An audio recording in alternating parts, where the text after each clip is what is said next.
Hi, and welcome to episode 231 of the Mighty Whites podcast. I'm Jack, as always, joined by KC. Hello. And the returning Connie. How's things, mate? Well, yeah, right. Aye, all good. International breaks are shit, aren't they? Yep. Yes. I thought that on. being that, you know, we're of course rubbish now and in the championship and everything, I thought maybe I'd care a bit more about international football. But no, turns out when it's the World Cup or the Euros, I care, and the rest of the time I don't really. Yeah.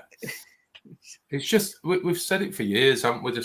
Season's just getting started. You know, teams are just like getting into flows and stuff like that. And, you know, you people like with us in our situation, you know, a lot of new faces, a lot of change and what have you. And then bang, 4 or 5 games in international break. You just think, really, come on. Yeah, the timing of it's weird. Like, I don't forget about Glenn Kamara because he came on in that game. I keep forgetting that Ilya Gruev's a person. Because, I mean, we signed him 2 and a bit weeks ago, and I've never seen him. So, he might as well not be there. I'll be honest, if it weren't for Football Manager, I wouldn't know what he looked like. Hey, we don't get paid for this, but hey, everyone, it's out November 6th, so the beta will be out about 2 weeks before that. Yeah. But no, it's just we've been saying it for years, haven't we? I mean, I remember going back years. It wasn't long after Man United had signed Van Nistelrooy, if you both remember, and he went away playing this nothing meaningless game for Holland, and he got crocked. And Fergie at roof, and don't get me wrong, it was funny, but looking back now, you think he's got a point. You know, he's just paid all this money, but you know, British record for this striker, and he's got to knackered himself in a meaningless game against Albania or something like that. Yeah. Whereas last season, Leeds at least did the decent thing and chose to crock their own striker in a meaningless game that he definitely didn't need to come off the bench for. That's right, Americans. We're still going to bang on about it. So there isn't a great deal of news. In fact, there is fuck all news since the last podcast. But Connie, you weren't. but you weren't here. So basically, what do you reckon to his transfer window? I was pleasantly surprised on deadline day. I think last time I went on, we were all sort of the idea where if we got a full back and a midfielder, would have been all right with that. But to get, we were thinking left back, admittedly. Well, no, but you know, to end up with 4, what on deadline day? Spence. The actual deadline day ones were Anthony, Anthony. Gruev, and was Kamara on deadline day as well? Kamara, that's the one. Yeah. So to end up with 4 on deadline day, I was happy with that. I thought when it had got to such a late stage, I didn't think Sinisterra were going to go, to be honest. But it is what it is. I think Anthony will do a good job for us. I was saying to you earlier, Jack, I'm not going to lie and pretend I watched him a lot in Championship for Bournemouth, but the few games that he's played this year in Premier League for Bournemouth, he's looked good. So, yeah, that's promising. Kamara, again, we were talking before, I think the main target would have made it. And when obviously that went pear-shaped, Kamara went back up. But again, you know, no problems with that signing. I think Spence and Gruev's a bit of an unknown, really, isn't it? But Spence over at Moon with that signing. But I think, yeah, overall, I don't think we can fault it, really. We've got rid of a lot of players who didn't want to be there and don't want to be there, fair enough. We've got a team there now who wants to be there, wants to play for the club. And hopefully they're buying into what Farke's doing. And yeah. Yeah, I've said it before, but I'm really pleased with Spence. I think, given the way Farke's been setting up with the really high, wide right back, if it works, he could end up being like maybe even the key difference in how it goes. Because as I said, between the start of the season and now, I believe it's still true. Luke Ayling has had the most touches in the final third for Leeds of anyone. Yeah. And in theory, Jed Spencer's a better attacking player than him. And it should should make it easier against these teams sitting back. That and Luke Ayling, as much as I love him, he has been dribbled past the most so far in the league. Yeah. Whereas the difference is Jed Spence might get dribbled past as well, but he'll probably catch him up. Yeah, we're going to say, he's not 32, 33 now, is he, Ayling? Something like that. What I'm taking from that is that he is the English Gareth Bale and we need to move him forward to right wing. Well, Farke does basically play him right wing. Yeah, I'm going to say, but he might as well be there, haven't he?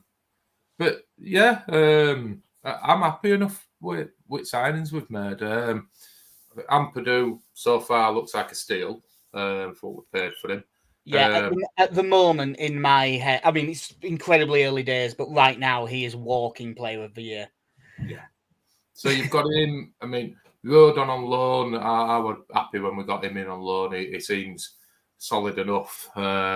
He's no frills. He just keeps. He does the basics right, which I think at this level will get you a long way. Yeah. Darlow for £500,000 roughly as a backup, and to be honest, I think that in having Darlow there, I do think it's pushed Meslier on this year. I think it's sort of giving him a kick up the arse. I think, to be honest with you, because he has got a genuine, contender, and it's a Farke signing as well, which I think will give him a kick up the arse. Yeah, there was one other question that I asked KC, but you had the same problem as him. The question was, are you more or less confident than you were right at the start of the season? But I'm looking now at your predictions, and your prediction was first. Yeah, it can't be more. No, I'm sticking with it. I'm not saying any less. I think once it clicks with us, I think we'll be flying. I really do. A lot of people might call it blind optimism and say I've got my rose tinted glasses on, but no, I've said it now, so I'm going with it. Yeah, HMS Pistol League is ready to set sail. Just to be clear, those are, of course, white rose tinted glasses. So, there isn't really a great deal else to talk about, so we may as well just get straight into the Millwall game and this be a bit of a shorter one. Because, there hasn't been any news since the last one. And hasn't that been nice? It has actually. To just go a few weeks of whether it's a dickhead saying, no, I'm here to fight and I'm going to help this. Oh, actually, no, I'm leaving. It was nicely. Bye. After a few months of that, I'm quite happy for nothing to be happening. You know what it's like. Someone will come out and it turns out that we getting a 25-point deduction or something. I was going to ask you both something. Sorry, going back to transfer window. So, out of everyone who's gone this summer, you can have one back. Jack Harrison. Yeah. Jack. I'm glad we had that conversation, and I think we can all move on. Okay, look, I'm trying to think because my instant thing is exactly the same. But I said on the last pod, we have 10 options for 4 forward places. So, bear in mind, right? We can take away, and I know it's hard, take away everything that's been said and done by all these rats that have jumped ship, but based purely on playing ability, you can have one back. Who would it be? It's still Jack Harrison. Jack Harrison definitely is the best. Jack Harrison tugged at the heartstrings. I'm not going to lie. When he left, that hit did that. It really upset me. But genuinely, I look at the players who have gone. Christensen was poor last season. Brendan Aronson was fucking useless. The closest, it's either Sinisterra, and given Angus Kinnear's comments, it's looking unlikely. Yeah, I was going to say if I'm taking Connie at his word of you forget everything personality based. Yeah. The only one that actually has an argument is unlocking these deep sitting defenses. It probably would be Sinisterra over Harrison. Sinister has been a prick, so fuck him. I think the other side of it for me with Harrison is that you're looking at someone who, in the Premier League for 3 seasons for his position, typically got a decent goal haul each year. You know, you had 2 years where I think he got 8 goals. 1 year the first year he got 8 goals, 8 assists. Yeah, we're on fire first year, yeah. Yeah, like, he's a genuinely quality player. I think it kind of tugs and all with Addison because he's one of Bielsa's boys. Yeah, I suppose if I'm taking off my own, if I take Jack Harrison out of it, I suppose there's probably an argument for Verba. If you again kind of looking at it, and although again, if I'm looking at it from a squad building perspective, you're probably looking at Liam Cooper being phased out over the next year or so because of his age now. Yeah. So you'd have him and Strauch as your left-sided player. He is versatile enough to play left back and centre, and could probably play alongside Ampadu as well if you wanted sort of a stronger, more defensive-minded midfield too. So yeah, like I think he adds a lot of versatility. Whereas I think that's kind of one of the things with Sinisterra is I think he fits into this team. And I think, and it's the sort of I said about him last season. I think his best role is also Willy Gnonto's best role, and I don't think you need 2 of them. No. Now, until we signed 2 centre mids on deadline day, I could have sat here and gone, I know he was shit last season, but we're now having 60% of the ball, and Mark Rocker actually would be good. I wasn't expecting Mark Rocker's name to come up, I'm not going to lie. That is before we signed 2 central midfielders. Well, I'll be honest with you then. Since you've had yours, I'm going to throw me hat in there and get behind Weston McKennie to come back. The American bashing continues. It's a shame, Con, that it's a shame we aren't big enough to get a clickbait article of Leeds United podcasters claims that Leeds should have tried to bring back Weston McKennie. Stop the train, get him off. But no, I'm with Casey on Max Verba. But again, I think if we didn't have Ampadu, and obviously we've got Archie coming through now as well, I'd have liked Tyler to stay, mate. I think we missed him last year when he got injured. Yeah. But as the difference, I didn't even really think about Tyler Adams because he isn't one of the loans. And I was trying to stick to them. But also, he apparently, it sounds like he was going to try and sue his way out of the club as well. Oh, yeah. Centre mid called Tyler. I thought we were on about Tyler Roberts. Sorry, I misunderstood that one. He was a key central midfielder in Marcelo Bielsa's plans. Yeah. As was Rodrigo. I mean, because even God gets it wrong sometimes. If you are saying not just the loans, the actual one that would probably be the best one to have back would be Rodrigo because he'd score 25 goals in this league. Oh God, you imagine him in that league with service. Yeah, like just because he is a level above it. But no, overall, pretty happy. Yeah. And it's weird to say that because what are we 6 points from 5 games, which it's not a disaster start, but it's not a good one. Mate, we've already won the league. We've done what Burnley did. That's fine. And Sunday we're playing a team that have got 7 points from their 5. Millwall away, which we have a great record away at Millwall. Like famously.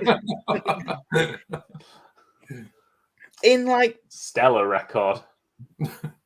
In recent memory, we drew 1-1 there when Jack Harrison scored. Yeah. Is that the only point we've got in like the last 5-6 visits?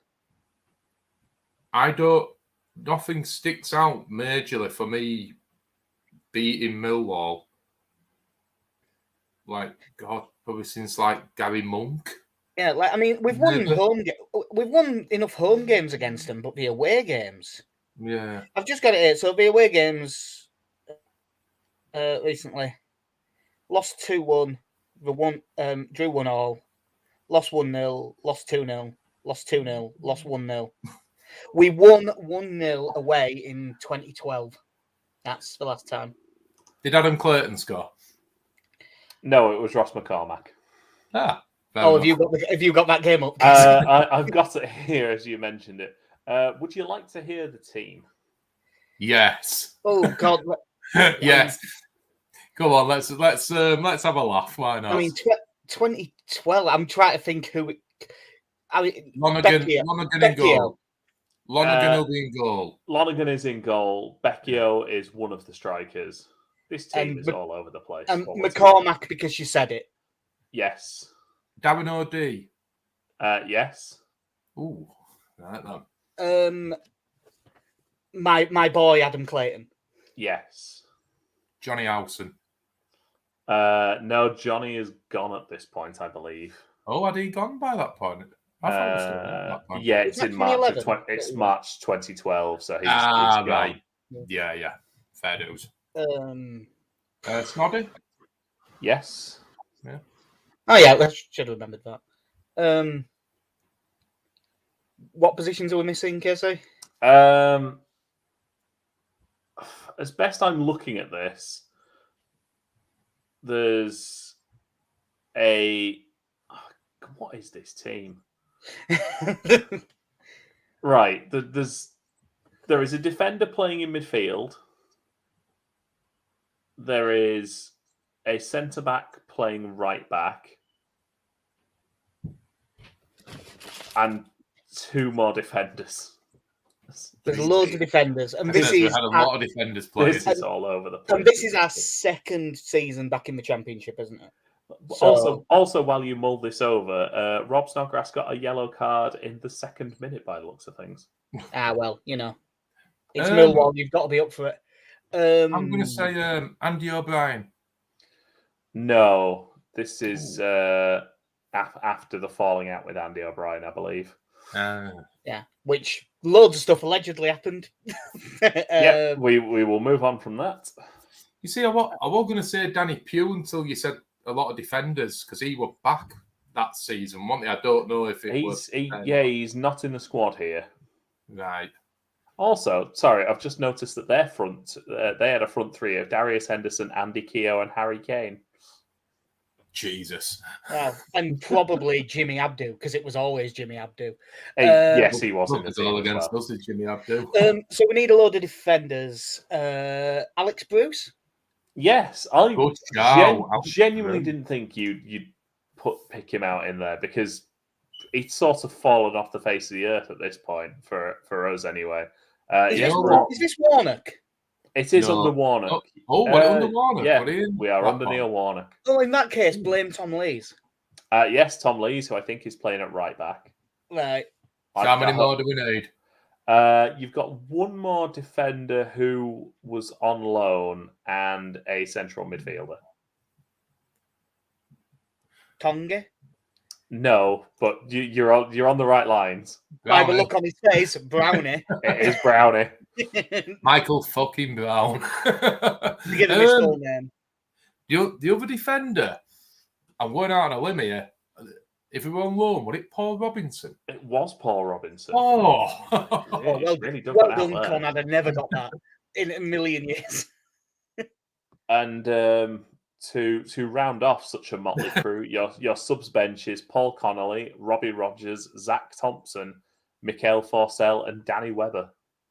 Danny Webber, Jesus. Mikael Forsell and Danny Webber, who will have been what? 72 between them, probably. I was going to say, they'll have a combined age. There's a lot to pick at there, because obviously you've got Paul Connolly, who seemed to fall out with each incumbent that followed.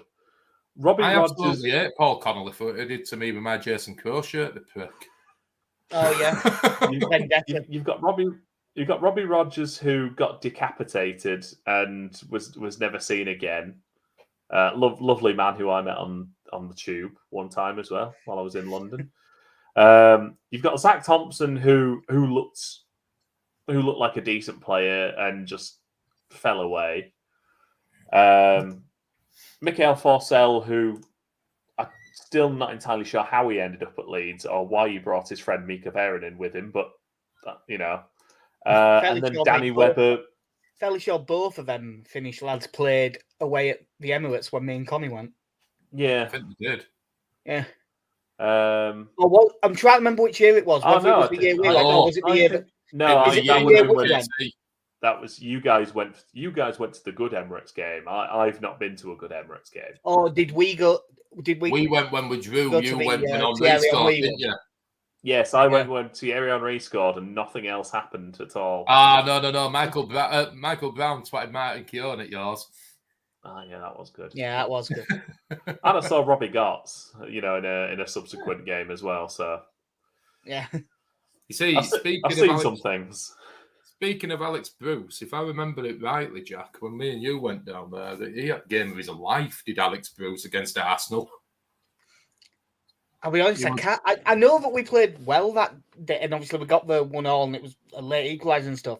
But I don't really remember any individual performances. I remember Graham winning the penalty, and us giving away a penalty. The main thing I remember about the game you went to, because you guys went to that because I was coming back from holiday that day and logistically couldn't make it work. Was the return of Ben Parker to mark Theo Walcott. Ben Parker, fresh off an injury. Yeah, okay, like, what? This can't Bear in mind as well, we're talking probably at that time a 24-year-old Theo Walcott as well. Yeah. Well, that was the thing, wasn't it? Didn't he give away that penalty, which got us the replay money, and with that replay money, we signed George McCartney so Ben Parker didn't play anymore? I think so. And George McCartney was shit. Yep. So anyway, anyway, Glenn Hayes is trying to get us back on topic here. Hi lads, I haven't good authority that Millwall are planning on welcoming us with bunches of white roses, a red carpet, and releasing thousands of dubs of peace. Aren't they lovely? They're the EFL Family Club of the Year, mate. They are lovely. Cracking set of fans, and never heard a peep out of them boys. Lovely family club. Nothing dodgy at all, and never heard a thing about them. What is it? They'll treat you right unless you're in any way different. So yeah, they've had an okay start, same as us. But they've played 3-4-3 in 4 out of the 5 games. The one they didn't was against Norwich. They got beat 3-1 and deservedly so, and went straight back to 3-4-3. So I think it's a fairly safe bet they'll stick with that. Looking at their predicted lineup, 3 years a spoiled Premier League fan. There's a lot I don't know. Goalkeeper's Matthias Sarkic, brother of former Leeds player Oliver. And he had a really good game for Wolves against us in the League Cup last season. A game that we probably should have won. Back 3, I don't really know Ryan Leonard, but the other 2 are Jake Cooper, who's massive and maybe the best set-piece target in the league. And Sean Hutchinson, who's been there for ages as well, and he's pretty decent. Wing-backs for signed Joe Bryan in the summer, who I'd have had. So it's not bad signing, that, yeah. Yeah, I'd have. The right wing-backs, Norton Cuffey and Dan McNamara, I don't know either of them. In midfield, that Billy Mitchell, I remember his name because it's the same as an EastEnders person. And also a disgraced guy who cheated his Donkey Kong records and is now trying to sue the people that caught him cheating. If you ever go on, there's loads of good documentaries about it on YouTube. Most of them by Kyle Jobst. But yeah, the one decent centre mid that I do know about is they've got George Saville, and he's a pretty good player. And then up top, Tom Bradshaw's got previous against us. Yeah. I don't really know Kevin Nisbet, but he's got a couple this season. And Zion Fleming is meant to be very good, skillful, tries to beat people. And more than I believe there was a thing. He has like the most shots of anyone in the league. He just fucking loves a shot. So you have to close him down. I mean, you left out a very important man in our friendship, to be honest. Backup goalkeeper. Oh my God, they still got Bialkowski goalkeeper. Yeah. I didn't realise that he was there. He's got to be getting on him now. He's got to be, hasn't he? Yeah. Big fan of Bartosz Bialkowski, and not particularly for how good he is as a goalkeeper, more just his willingness to get absolutely brayed by a football and just stand up. I mean, the squad list I'm looking at doesn't even have him on it. But they've only got one goalkeeper on it, so I'm assuming that you're right. They've also got Duncan Watmore, who I am very pleased. I'm very pleased to see that he's managed to still forge out a career because he looked really good, and then his knee explode twice. Like, am I thinking of it? Yeah, he came through Sunderland, didn't he? Yeah, he was looking really good when he was younger, but yeah, he really wasn't great. We have had a comment again, Glenn saying, have they still got Jed Wallace because he's very good on his day? No, he's at West Brom, and the only reason I know that is because we just played West Brom. if we hadn't just played him, I wouldn't have known. So yeah, the more interesting thing is they seem to be sticking to this 3-4-3 no matter what. Farker seems to be sticking to a 4-2-3-1 no matter what. But if they're playing a 3, you would hope that we're going to basically, it won't be a 10 and a 9, that they'll both really push up. Yeah. Which they tend to look better when they do that, especially off the ball. We pressed miles better against Ipswich when they both went than we did afterwards when only one of them went. Yeah, I wonder if for this, if you maybe switch it around and go back to Ruter in the middle with Pirro and Somerville on the right. Because I know he's will be them too in the middle. Because I know he has sort of played around with it a little bit, and I still think probably long term, I think it's better for us with Somerville in the middle and Ruter coming in off the right. But I think for this one against the back three, you probably go with those two. Yeah, I think it will on paper be Pirro at 10 and Ruter at 9, but I think that they'll both basically play up front. Yeah. I can't see it not being Nonto and Somerville on the wings. No. Yeah. I mean, Jadon Anthony will be available now, so you'd think he'd be on the bench, but I'd be surprised if he started this one. Archie Gray, I suppose, depends on fitness, because he did pull out of England under-19s. I don't know if I'm fairly sure that was just for he's played a lot of football, let him have a rest. Yeah. But I suppose though now with the signings on deadline day, especially if he doesn't play, it's not like we're not lacking in depth there now. There's plenty that can come in there, I suppose, if not. Yeah, like it wouldn't be that big a shock. 17-year-old kid away at Millwall if he went Glenn Kamara instead. Yeah. It wouldn't be it'd be reasonable. But like Ampadu is nailed. Unless he gets injured, he'll play every game. Yeah. Do you think Spence now starts ahead of Ayling? Yeah. For me, I know he had that little cameo, didn't he, over a week, but it showed glimpses, didn't he, of what he's about. And again, I will bang the drum for Luke Ayling as to anyone who wants to sit and listen to it. But it's like with Cooper now, isn't it? I think time's come to gradually phase him out, and I'd go with Spence. Yeah. It'll be Rodon and Strauch, you would think. The left back, obviously, we still don't have one. Long term, I don't want to keep seeing this because it's not a good idea. But I'm assuming Shackleton keeps his place. He's done no wrong, has he, to warrant being dropped? He's wherever he's being asked to play, he's got in there and he's done a decent job. He's been one of the surprises for me, to be honest, as Shackleton this year. Pleasant surprise with him. Yeah, there was the talk that Byram might be available after this break. But yeah, if Byram's fit, I think Byram will come back in. Yeah, to be honest, I think if they're both fit, it's a tough one either way because they've both done well when asked to play there. Yeah. As as Shackleton did in that game, there was a real vulnerability with balls over the top down his side But there wasn't really much you could do It's about. not his fault. He's 5'4". No, but it just means play someone else if you can. Like, he's not a left back. No, it's like you say, both of them have. I think we mentioned it a couple of podcasts ago that, up to press, they've been like among the better performers for the team so far, both Byram and Shackleton. So either one I'd be happy with. Yeah, and it'll be Meslier in goal.